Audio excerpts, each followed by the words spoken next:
sadar setiap hari ini daily habit ya, setiap hari sadar kita kekurangan berapa, dan itu bukan menjadi alasan untuk stres. Oke, dengan kekurangan seperti ini, what do I need to do?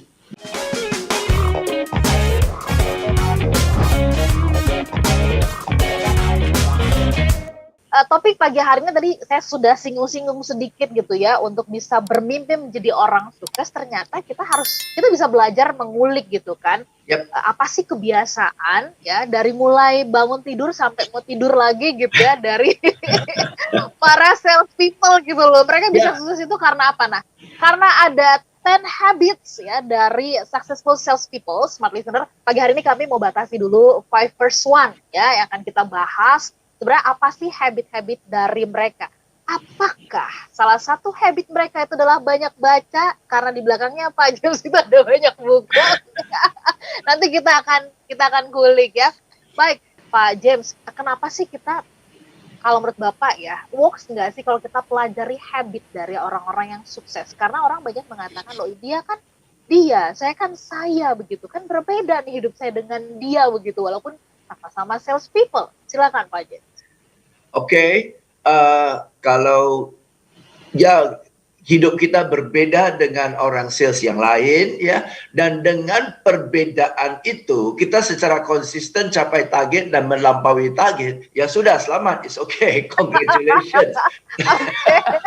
Tapi dengan gaya hidup kita, pola kerja kita secara konsisten tidak capai target dan kita khawatir, kita stres akan hal itu, kan sudah waktunya untuk ada perubahan kan.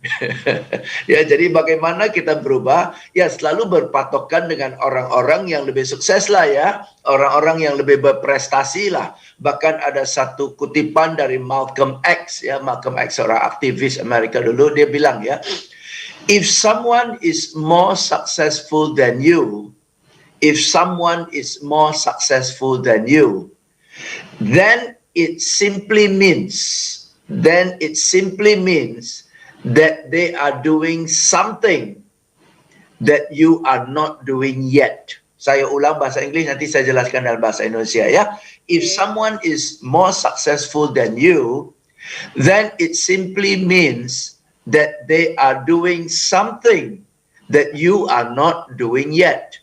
Jika ada orang yang lebih berhasil, lebih berprestasi daripada Anda, itu hanya berarti dia sedang lakukan sesuatu yang belum Anda lakukan. Berarti kalau Anda lakukan yang dia lakukan, Anda juga akan sesukses dia kan? Ya. Jadi tadi kata kuncinya adalah karena kita atau saya misalkan begitu ya, yang mau belajar dari para successful sales people adalah karena saya belum melakukan. Jadi bukan karena tidak bisa ya Pak James. Ya.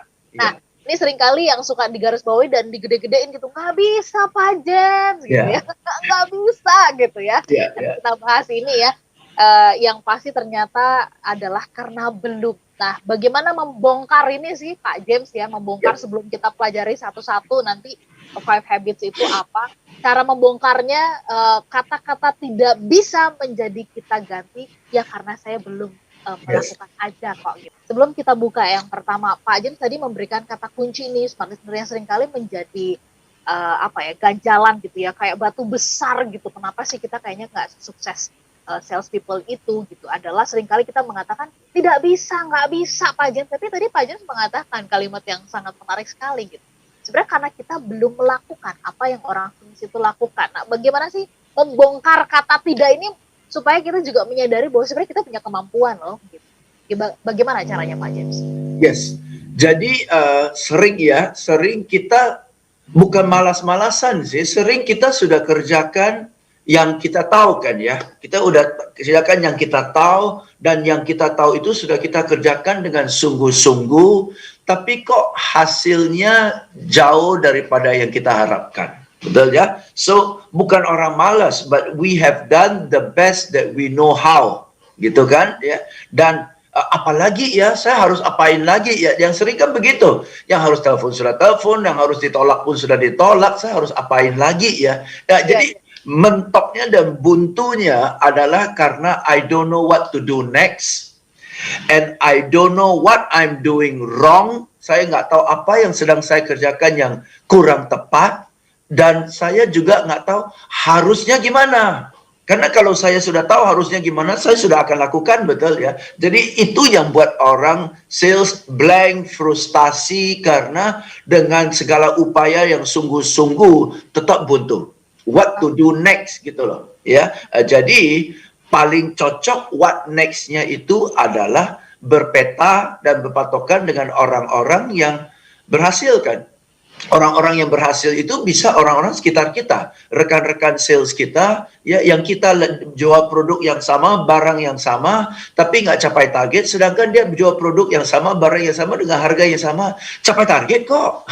Ya, jadi kita lihat deh, analisa bukan hasilnya, ya, tetapi kita analisa apa aktivitas-aktivitas yang dia lakukan yang buat dia berhasil kan.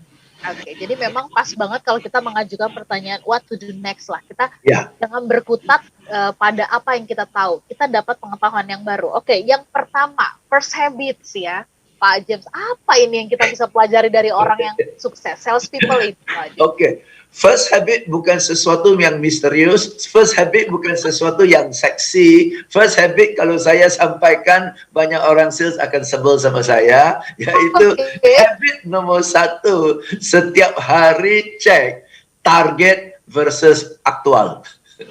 Oke.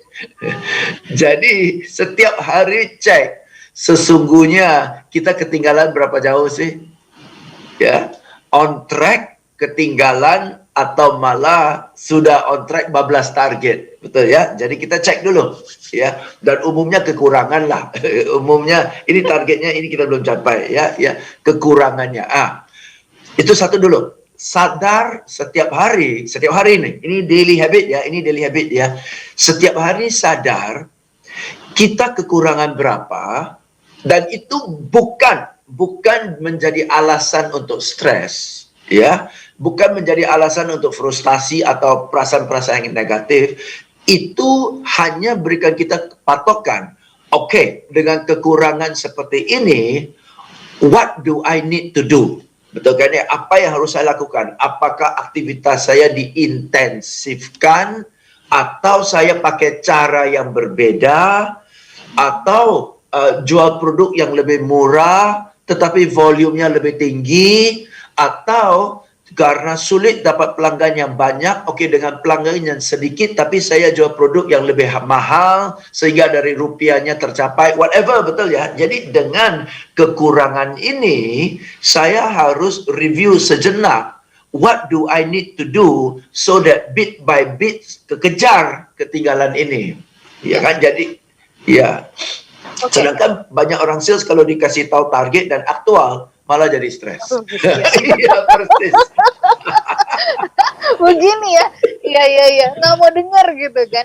Tapi Pak James, ini menarik loh kalau cek target versus aktual. Ini kita lihat, ya saya senang sih mengamati di lapangan bola ya. Mereka ya begitu tahu kondisinya kita ketinggalan sekian gitu. Bahkan ada yang ketinggalannya intervalnya jauh banget gitu ya. Itu tidak membuat mereka, ya kita lihat contoh kesebelasan yang berhasil lah ya Pak James ya. Nah, gimana caranya membangun mental ini, jangan belum apa-apa tuh mentalnya tuh udah langsung ngedrop dan merasa bahwa iya ya udahlah ini pasti jauh lah, udahlah gitu. Pesimis gitu loh Pak James. Tapi bagaimana justru membangun mental yang oke, fight lagi seperti kesebelasan yang memang sudah membuktikan itu Pak James.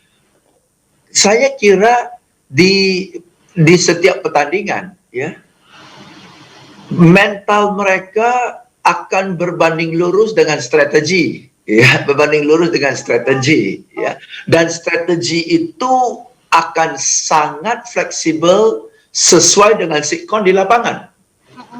Oke, kalau timnya lagi unggul, pasti ya menjelang 10 menit menjelang tiup peluit selesai, pasti strateginya ulur waktu, ya, main bolanya dibawa sampai ke sudut-sudut, ya, sisa 5 menit ganti pemainnya keluar pun jalan kaki kayak pacaran keluar dari lapangan, betul kan? Itu semua taktik-taktik ulur waktu kan, ya. Terus sedikit-sedikit tersenggol supaya dapat tendangan bebas, dan tendangan bebas pun bola dibiarkan di sana, kalau bisa sisir rambut dulu sebelum tendang bola. Itu semua strategi kan?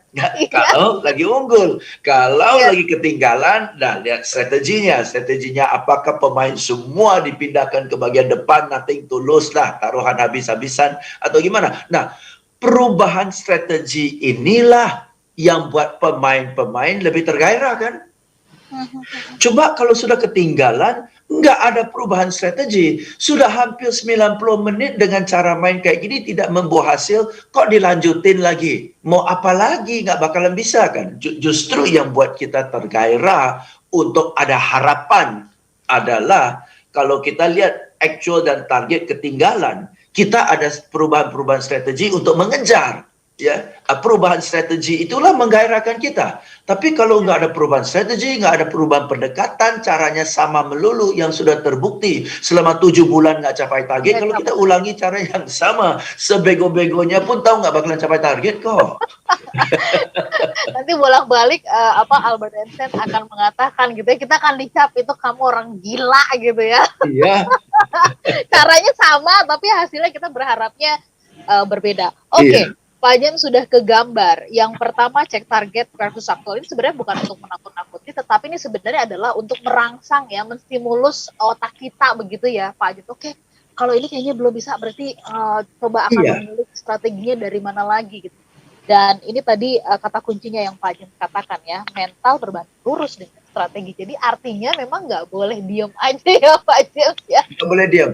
Nggak boleh diam dan nggak boleh rajin mengulangi hal-hal yang sudah terbukti keliru.